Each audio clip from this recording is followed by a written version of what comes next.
Archangel Chronicles 2, Chapter 9, Pilgrim, by Raymond Collotti, copyright 2025, all rights reserved.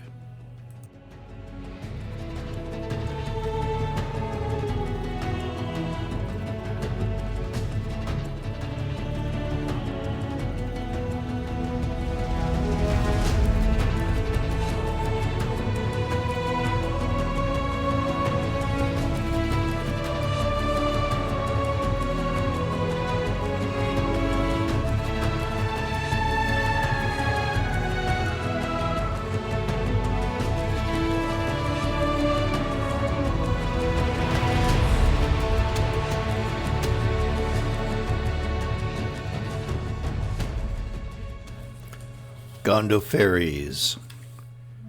I had that dream again last night, walking through the forest at night in the body of a tiger, the air damp and full of the earthy smell of the rainforest.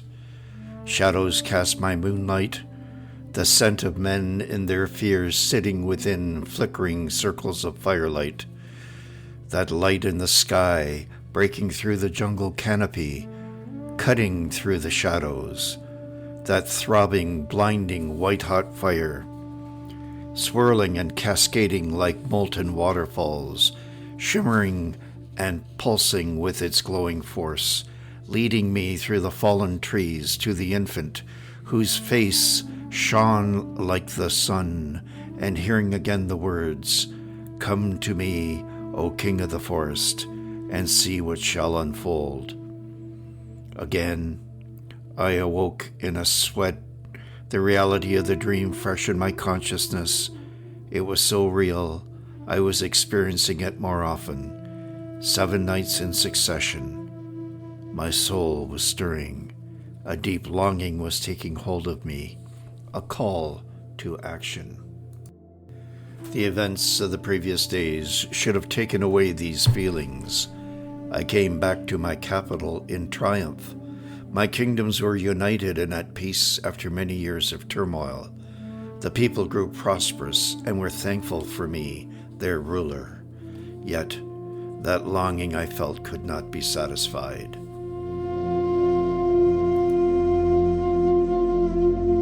I strolled in the early morning through the palace gardens, lost in thought. The air was still, and the flowers and shrubs damp with the morning dew. A myriad of dewdrops caught the face of the rising sun like 1,000 prisms amidst the verdant gardens. I heard a sweet young voice singing, the lyrics of her song blending in harmony with the trilling of songbirds. I was drawn, entranced, to this sweet voice, which penetrated and stirred my soul. Soon I came upon the source, the girl known as Loukia, playing her lyre, while the Lady Sophia sat listening.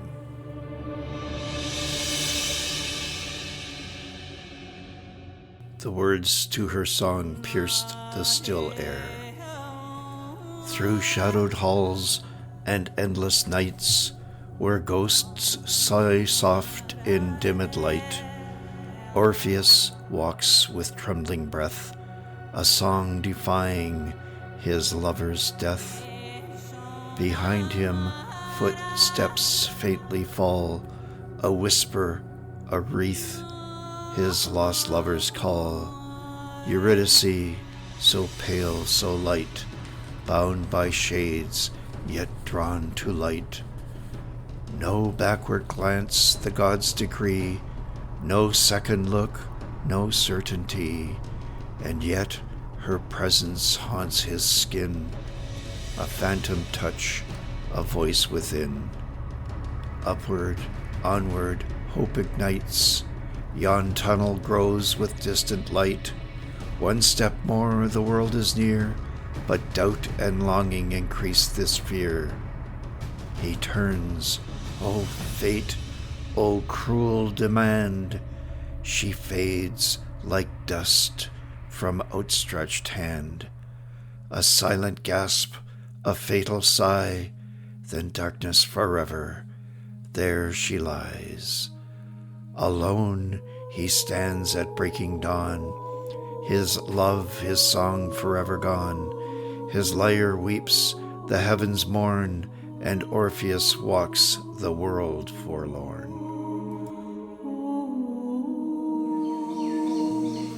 Her song ended amid sweet musical notes of a flock of thrushes roosting in the palm trees, like a dozen flutes playing the final coda.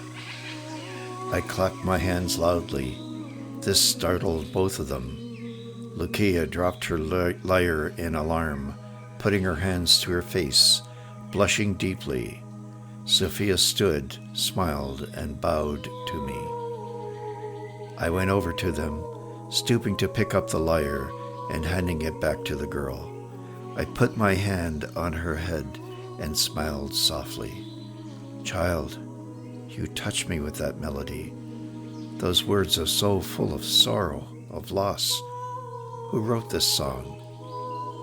The child, looking at her feet deferentially, now lifted her gaze, looking into my eyes. I held my breath. Those green emerald eyes, I felt she could see into my very thoughts. They are mine, great king. They are from stories my Moma told me. And where is your Moma on this fine morning, child?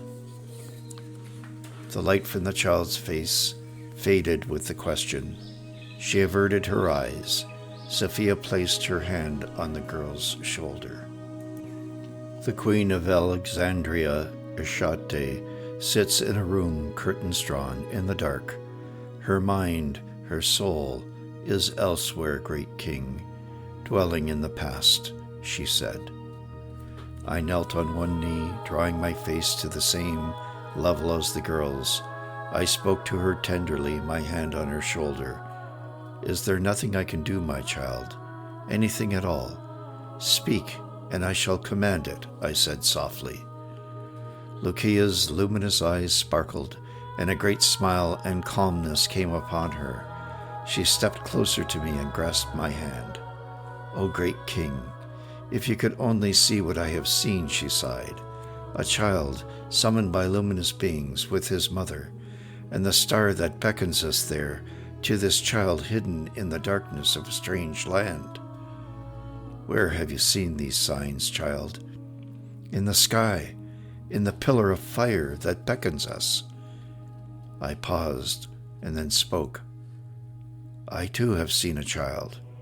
I've seen him in my dreams, and he also calls to me. Loukia's face took on the aura of innocence.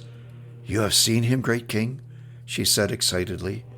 Can you take my mother and I to see him? I think that this child can save my mother. It was like being struck by a thunderbolt, but I could only say, to you, child, it seems so simple, but I have a kingdom to govern and problems to solve. The child looked at me in all innocence. But what can be more important than finding the child, my lord? A single tear rolled down her rosy cheek. I think this child can help my mother, she whispered, hope fading. These words pierced my heart. I stood up and reassumed my kingly countenance, like a man who puts on a cloak. I was far taller than the girl. She was so tiny and vulnerable. I looked down, my voice restrained, but despite my best effort to speak evenly, full of emotion. You have spoken plainly to me, and your words are heartfelt and true. But you ask much, child. You see the world through the eyes of innocence. But I will ponder your request. Now go comfort your mother. Perhaps you can sing and soothe her soul as you did mine.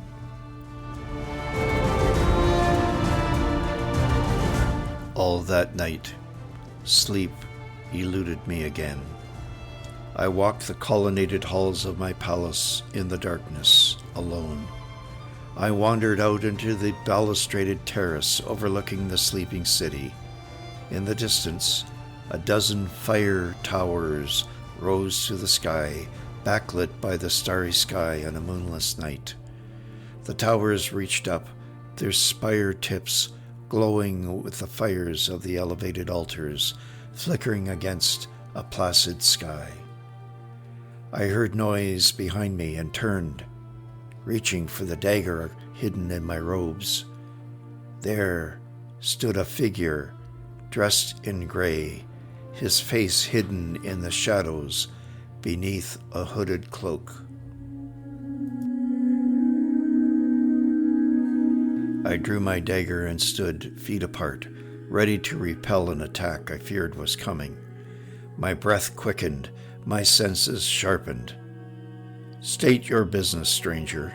You stand before the king." The gray figure stepped out of the shadows, lifted his hands to fold back the hood, uncovering his head, revealing a young man of indeterminate age, curly golden hair framing a beardless face, with skin the color of white satin. His face glowed in the dim light. His eyes, the color of a gray dawn, studied me carefully. "Speak. Are you my assassin, come to dispatch me like a thief in the night, without honor?" I commanded. "Peace, great king, fear not." These words formed in my mind and were not spoken. "Who are you, who comes here unbidden to my palace and seeks me out in my darkened halls?" I said. Now the figure spoke in a voice that was soft but firm, gentle and reassuring. "I am no assassin, great king. You have had a dream about a tiger in the forest. You see a child of light who summons you. Why do you not obey the longing of your soul?" This caught me by surprise. "How do you know this, stranger? Speak, that I may understand." "I am a servant of the child, great king. One of my order, Gabriel, has sent you these messages in your sleep, and yet again through the child Loukia. Did her petition not pierce you through the heart? And you have a good heart, my lord, though you are a king. You have a heart that discerns. You yearn for justice and righteousness. This pleases the Most High, whom I serve." "Who are you, stranger?" I said, lowering the dagger in my hand. "I am he whom Adam the Wise knows as Raphael, and the Queen of the Scythians calls the Torchbearer," he said. His face began to glow, shining like a star. He pointed to the sky, and I turned and looked to where he was pointing. I felt the voices before I could see the pinpoint of light that grew to a pillar of flashing brightness, illuminating the entire city in a soft, silvery glow. I turned back to Raphael, astounded. He gestured to me. "The time has come, great king. Heaven has touched this earth. Will you leave all behind you and seek this child that will make all things new?" "But where do I find this child?" I asked, kneeling before him. He stretched his hand forward and touched my head. "Adam will know where to find him. Melchior, the king and queen of the Scythians, the child Loukia and her protectors, and Adam shall go with you. Seek first the King of Aksum. The time is nigh, and you must go." There was a flash of brilliant light, and I found myself back in my bed. I summoned my chamberlain. "Pacorus, does my brother Abdagases remain in the city?" "Yes, great king. He was to return to his province in the west on the morrow." "Then bring him to me. He must delay his departure. I have need of his counsel and yours. And summon the mage Melchior as well." Pacorus and my brother came to my chambers the next day as I sat on my throne. They stood before me. Pacorus spoke first. Concern edged on his face. "Great king, you are troubled. You eat little. You speak less." "Brother," said Abdagases, his voice full of emotion, "Pacorus tells me you do not sleep, and you wander the halls of your palace at night. You have been heard speaking to someone that is unseen. What troubles you, my brother? Speak, so that I may help." "It is true. I have visions, brother," I said. "Dreams unlike any others. A child in a dark forest. A star, a pillar of light brighter than the sun. An innocent child calling me to leave my home and seek him. And a being that came to me, summoning me to go." Pacorus and Abdagases looked at each other with alarm written on their faces. Pacorus spoke. "These are indeed strange times, great king. Many others have seen this light you speak of. Melchior at the fire temple, and many worshippers there have all seen this, and heard strange and beautiful songs from unseen voices in the skies. What does this all mean?" Abdagases stepped forward, kneeling before me. "But what of it, brother?" He spoke with emotion. "Surely you're not willing or thinking of leaving now. Your kingdom is at peace, at last, and your people prosperous and needing you. You are the ruler of 1,000 cities. Your people depend upon you. Peace will reign only if you stay here and be strong. Your enemies look for weakness. Would you throw all aside and abandon your people over this? A dream and some visions of an overexcited holy man?" "These are no mere dreams, no mere whispers, brother. It is the voice of eternity calling out to me." I continued. "Beloved brother, you are strong, you are just. Your face is already on the coinage of the realm, along with mine. The people will grow to love you. They know who you are and what you stand for. It is natural that you take my place." Tears welled up in my brother's eyes. We were always close. I had spent far too much time away from him of late, and I knew that our parting would be one of the most difficult things I would ever have to do. "Dear brother," I continued tenderly, "you will be king in my place. Kingship is not mere power. You will find, if you are just, as I know you are, that it is a duty. In your hands will be the lives of your people. They will look to you now for guidance." Abdagases wept. "Do not put this burden on my shoulders, brother. Your rule has been just. You have built roads, temples, and great cities. You have united an empire, and there are no more wars. Is that not enough to please the gods? I beg you to stay. I am not worthy." "Your tears do you credit, my brother, and you are worthy because you do not seek this power. But I know you. You will accept this burden and do the house of Surin great honor. I could not hope to leave my people in better hands." Abdagases clasped my hands, his voice wavering with emotion. "You are not the first king to be seeing visions. Tell me, my brother, how do you know that this is not but a test? Perhaps the gods wish to see if you would abandon your people for a mere dream." I smiled. "Perhaps, brother. The test is whether I have the courage to follow the truth, no matter what the cost." "What then if you find this child? What will you do?" "I shall kneel before him, bow my head, and offer him my obeisance." A servant came into the room, fell to his knees, and bowed, forehead touching the floor. Pacorus went over to him, and they whispered. He came back. "Great king, Melchior, the mage of the fire temple, begs to see you now. I ascended the throne, gestured, and the mage was brought before us.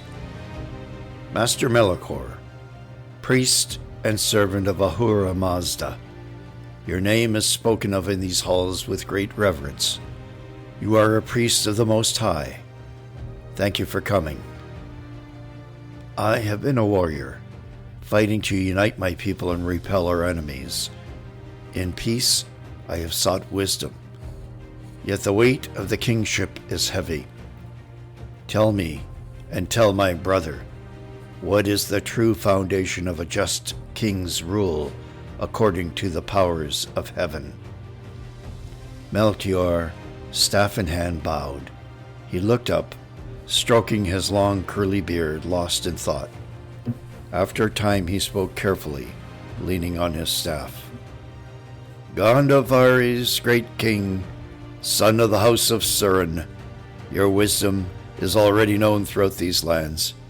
Yet I see you ask rightly, for even those who are wise must seek counsel. The kingship that pleases the Almighty One is not earthly power alone, but righteousness and service. A king's strength also comes from a love of justice.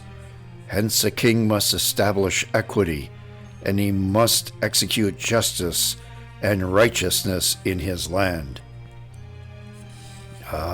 Yes, Master Melchior, my father, and his father before him, taught me these things. But tell me now, and tell my brother, how shall this king balance the rod of authority with the hand of mercy? Melchior looked again upwards and stood silent for a long time. Then he looked at Abdagases and spoke. The king is to be a shepherd, not a wolf nor tyrant. The law of Ahura Mazda must be the king's delight. He must rule not by his own wisdom, but by the laws of the supreme God and Creator. A king who serves rather than exalts himself reflects the heart of Ahura Mazda. Then, you say, true kingship is servanthood? Melchior spoke. A king does not leave his nation as a lord over the people, but as a servant of the Almighty's will. The king must not multiply wives, silver, or armies for himself, lest his heart turn away. Instead, he must write down the divine law and read it all of his days, that he may fear the Almighty and not consider himself above his brethren. These are wise words, O great master, I said. It is good that my beloved brother should hear them and take them to heart. The heart of mankind is easily swayed by powers and riches. I have built temples to honor Ahura Mazda, but I see that I have not been beyond temptation. Melchior nodded. No king is, sire. That is why a righteous ruler must not rely on his own understanding, but trust in the Creator. The true king of this realm is Ahura Mazda himself. You, as an earthly king, are but his steward. Tell me, Melchior, I said, looking at my brother, how shall a king ensure his reign is pleasing before the Almighty One? By walking in the fear of Ahura Mazda and leading his people in righteousness. He must defend the poor, judge with justice, and not forget that his throne is established not by the strength of arms alone, but by this covenant with the Most High. One day a greater king than you shall come, one who will rule in perfect righteousness and bring peace without end. A greater king, I said. Who is this greater king? Melchior looked up again and spoke, his voice rising, filling the chamber. He shall be both king and priest forever. His reign shall never fail, for he will not rule with the sword, but with truth and righteousness." Melchior looked first to me and then to Abdagases. "And until he comes, you, as king, must seek to reflect his justice and mercy. To rule in the name of the Most High is to serve in humility, knowing that the true crown belongs to the Most High alone." We all stood now in silence. I stepped down from the throne and went to my brother, who was still kneeling before me. I grasped his hands and lifted him to his feet. I led him to the throne and bade him sit there. I removed my diadem and placed it into his hands. "And so, dearest brother, I hand you the crown. You are the servant and steward now. Rule in humility, seek justice and wisdom always, and serve your people."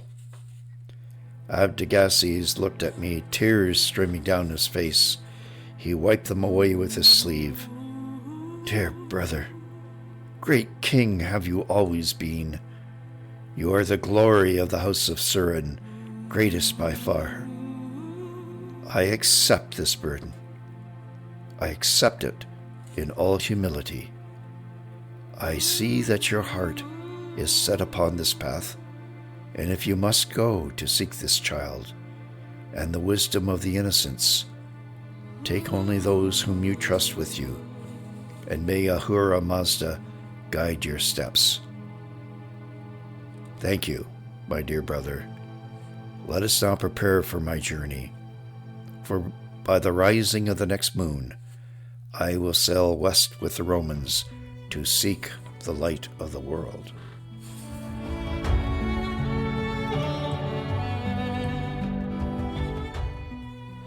Adam.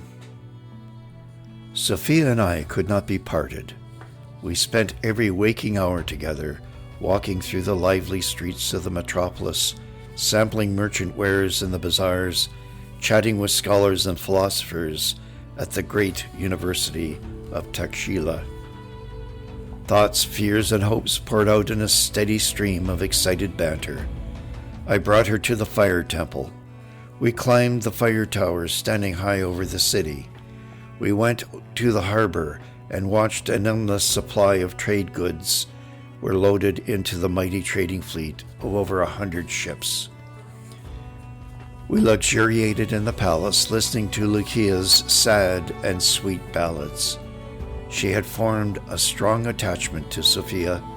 We sat in dreamy evenings, hearing her melodies rising to the heavens.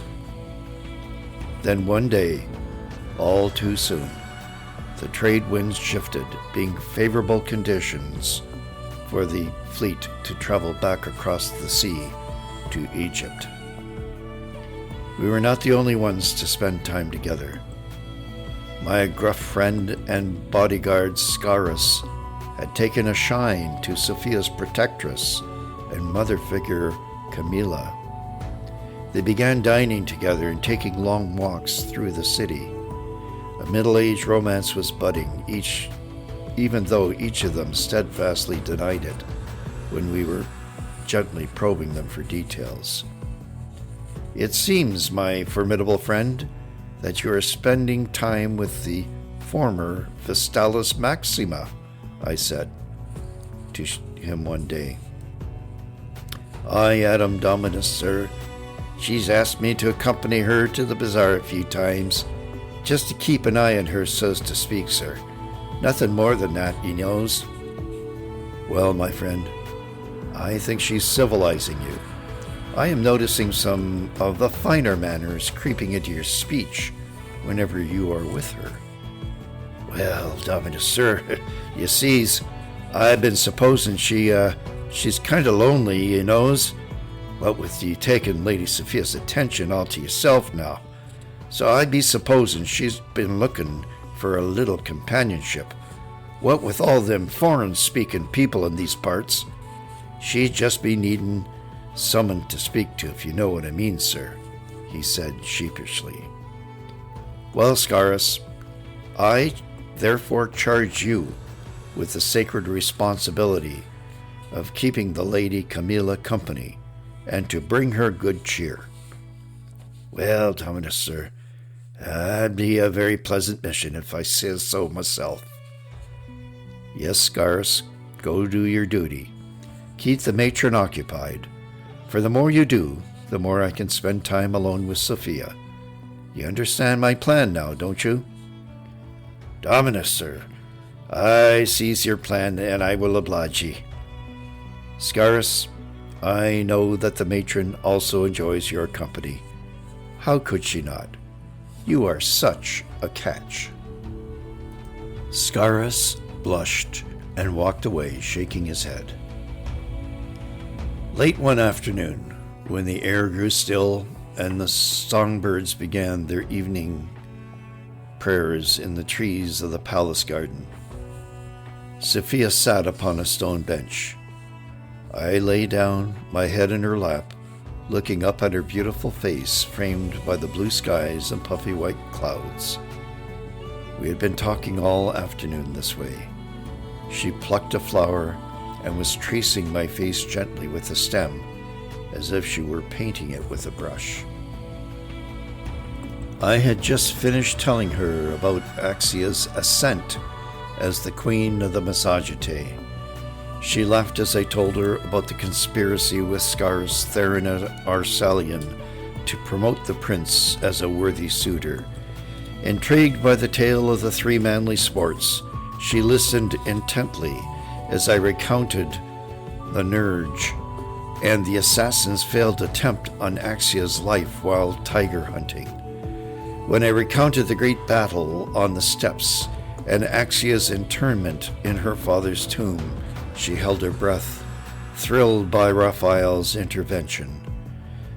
The account of Loukia's rescue from a similar fate and her visit with the King of Alexandria in the Caucasus entranced her. She listened, spellbound, when I told her of my passage through the mountains and my encounter with the evil presence at the top of the pass. When I had finished my long tale, she held my face gently in her hands and kissed me sweetly. I sat up, held her hands to my lips, and kissed them. She looked at me, a mischievous smile and a twinkle in those ice-blue eyes. Adam, anyone from anywhere. That is a story for the ages. But be honest now. In your heart of hearts, why did you not fall for the beautiful queen of the Scythians? You must have found her attractive. She rules vast territories and desired you. Could you tell me why you resisted? How can you ask me that, Domina Philosophia? Do you not know where my heart's desire is? I brought her hands to my heart. Now, Domina Philosophia, you've told me of your adventures, which are even more astonishing than my own. Tell me why you didn't succumb to the attentions of the great king.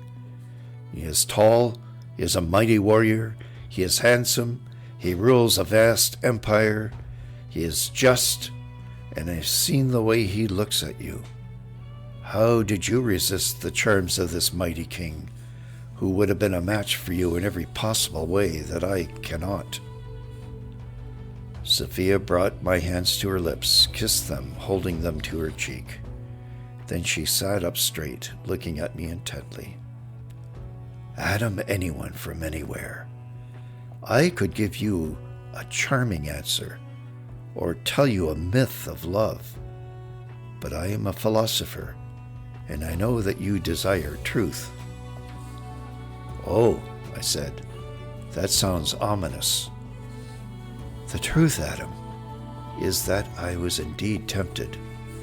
I was charmed by his attention, and I did not know where you were or whether I would ever see you again. I sighed. I am not surprised. He's a great man in every way. I admire him, I really do. I would not hold it against you if you chose him. He is your equal in every way, and he has a true nobleness of character, righteousness, that I know you would find most appealing." "Yes," she said, "I found him most appealing. There was great attraction. He is generous, funny, and in so many ways unselfish.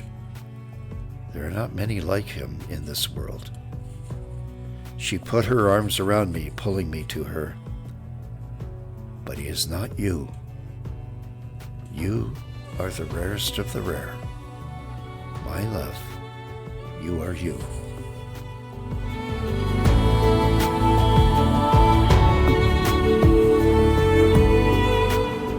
The people of the city were summoned to the palace. Word had spread that the great king was leaving. City streets around the palace were jammed with throngs of subjects.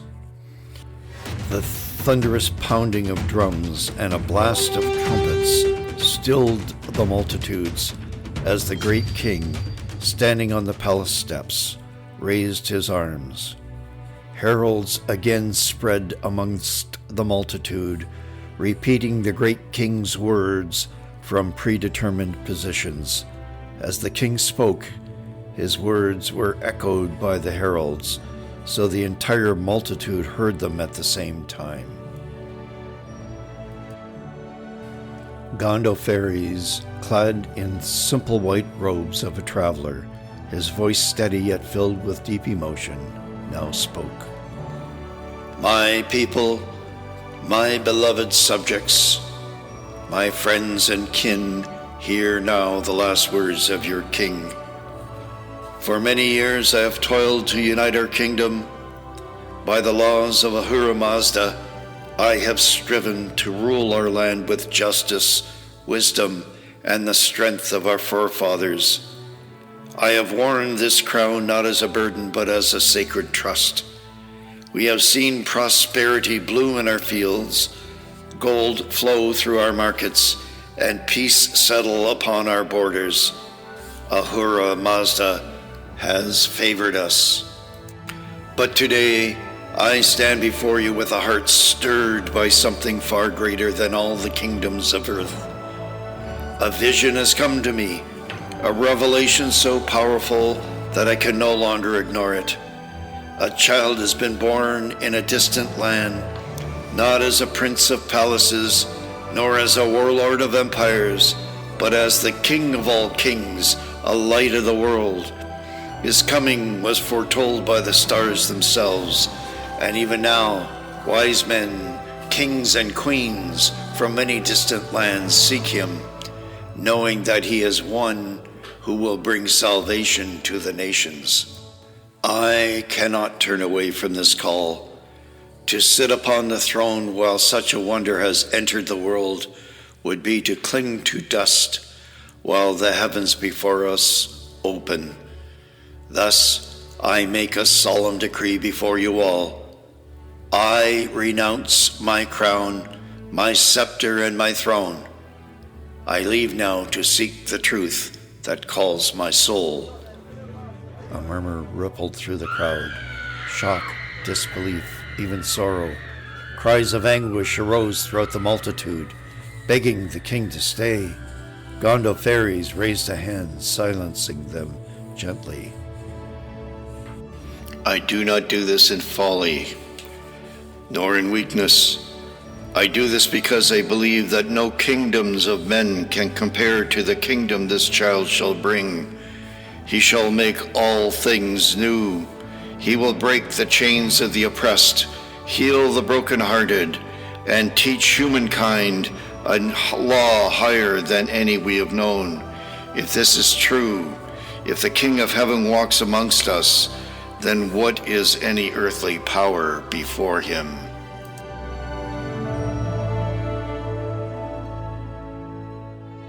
To my brother Abdagases, I entrust the throne, knowing he will rule you with wisdom.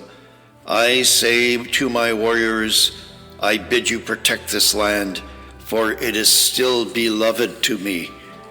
To my people, I ask you to remember that the greatest journey a man can take is not across mountains and seas, but to the depths of one's soul, for only there will we find the truth.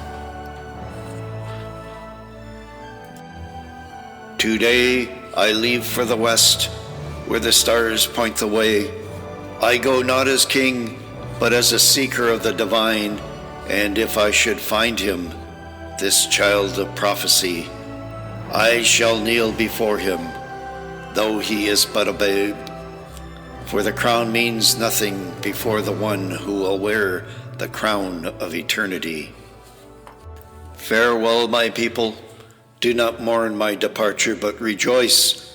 For today a king lays down his crown, but a servant rises in faith. May the gods and the one who is above all gods bless and keep you. With that, Gondophares descended from the palace steps, pulling his white cape over his head. He took up a staff. The crowd watched in hushed awe as the king, now a pilgrim, walked away from his palace, his eyes fixed upon the west. He walked through the streets unescorted, his subjects silent, many of them weeping and bowing as he passed. He joined us at the docks and embarked upon the river galley that would take us back to the seaport of Barbaricum.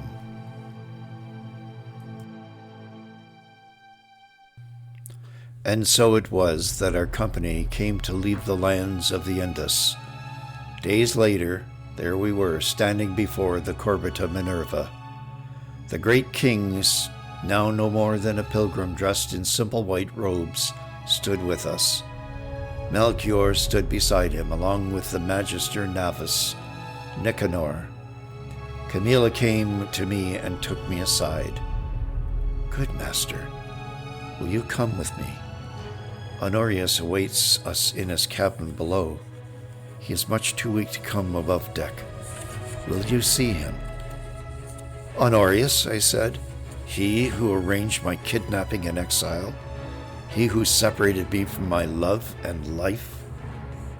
Camilla touched me gently on my shoulder. "Adam, many people call you wise. I do not fault you for being angry with this man. But, dear physician, have you never thought that this man may have been put in your path by the fates? Look at what happened to you, my young friend. You saved a queen, united her people, rescued the princess of Alexandria, Erchates, and reunited at the ends of the earth with your heart's desire. Would any of this have been possible, my son, if not for the part Honorius has played? And what of your love, Sophia? Would you risk piercing her heart by coming between her and her father?" Camilla's words jarred me, as if I were awakened from a deep sleep. I sighed. "Camilla, your heart is pure, and you speak with the best of intentions. But I'm only human. How can I forgive all that he has done to me, although all of his schemes have failed? I fear I may not be able to hold my tongue in his presence. More harm may come by speaking to him than not."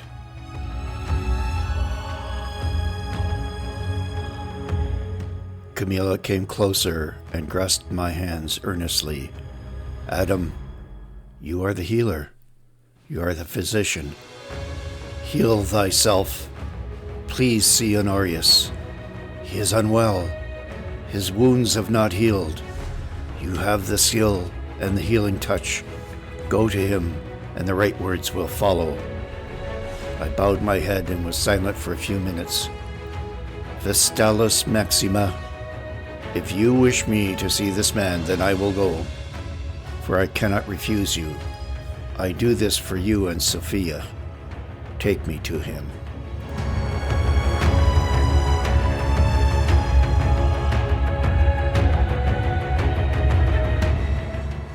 went below into the bowels of the ship.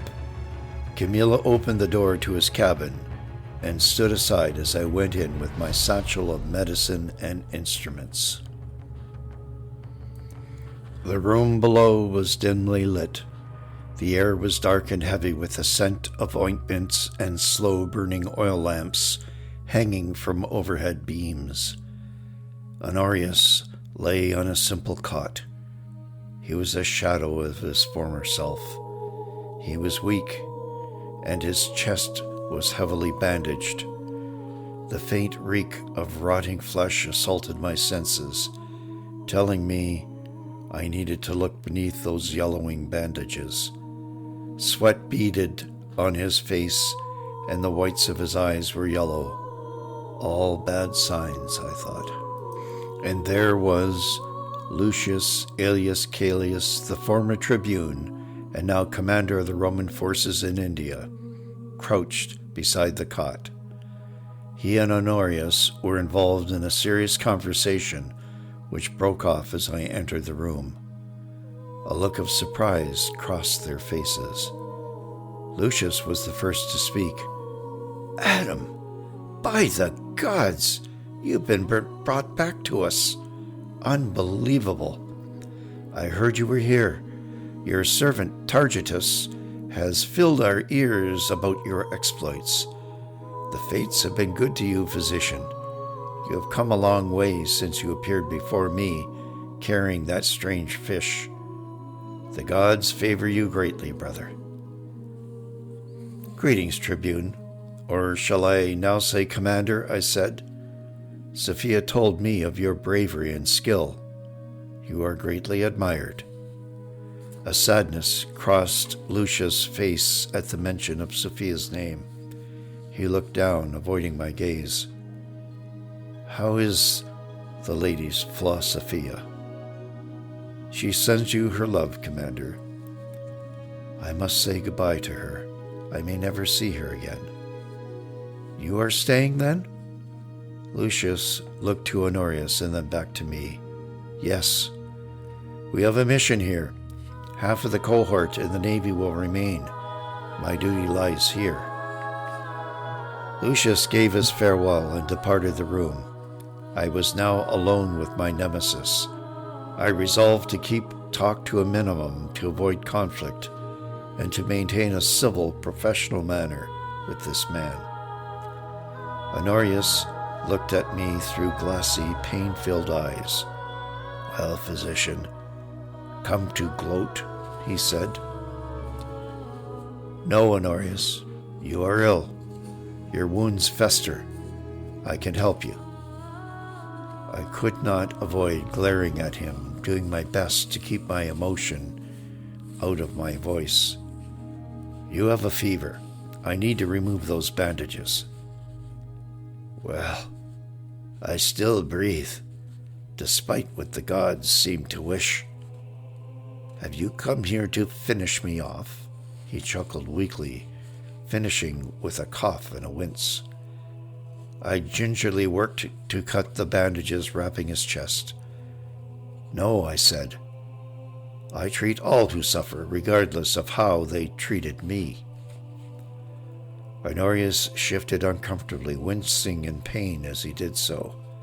"Oh," he said, "but you have a sharp tongue for a healer." "And you had a sharp tongue and a sharp heart, Dominus. You sent me into exile to the ends of the earth, away from all that was precious to me. And yet here I am, come to help you. Do you not think the fates are cruel?" Honorius coughed again, stiffening with the pain. When he regained his composure, he spoke. "Have you come to see me suffer, to taste revenge?" "You know nothing about me, Dominus, if you think that I sought revenge. If I did, I would have left these bandages and left you to a painful, lingering death. Your chest wound weeps fluid and smells foul, but I can see there was some skill in mending the wound at first. Now it must be cauterized again and carefully dressed with honey and herbs. He smiled weakly. Do your worst, then, he said. I take no joy in this, Dominus, but there will be great pain. Do you think you can bear it? Yes, I must.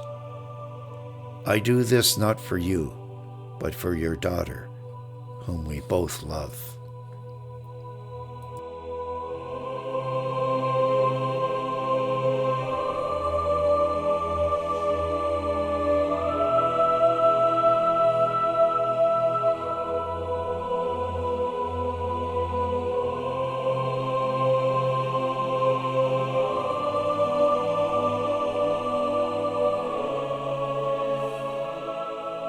Music for Chapter 9 from Epidemic Sound. The Odyssey Ahead by Dream Cave. Saya Care by DEX 1200. Chant of the Moors by Flu. Ethos by Johannes Bornloff. Path to Salvation by Christopher Mo Ditlevson. Kyrie by Silver Maple. Vatican Memory by Trailerworks. Godsend by Johannes Borloff. Gott erhalte Franz der Kaiser, Traditional. Divinity by Christopher Mo Ditlevson. Sad Business by Artist Unknown. The World Awaits by Joe Wandrini. Hail Mary by Edgar Hopp. And the following from other services: Unis ex Disciplis Mei by author artist unknown. From Ed Records, A New Hope. Myth, author and artist unknown. And Vital by Stomp. Archangel Chronicles 2 by Raymond Collotti. Copyright 2025, all rights reserved.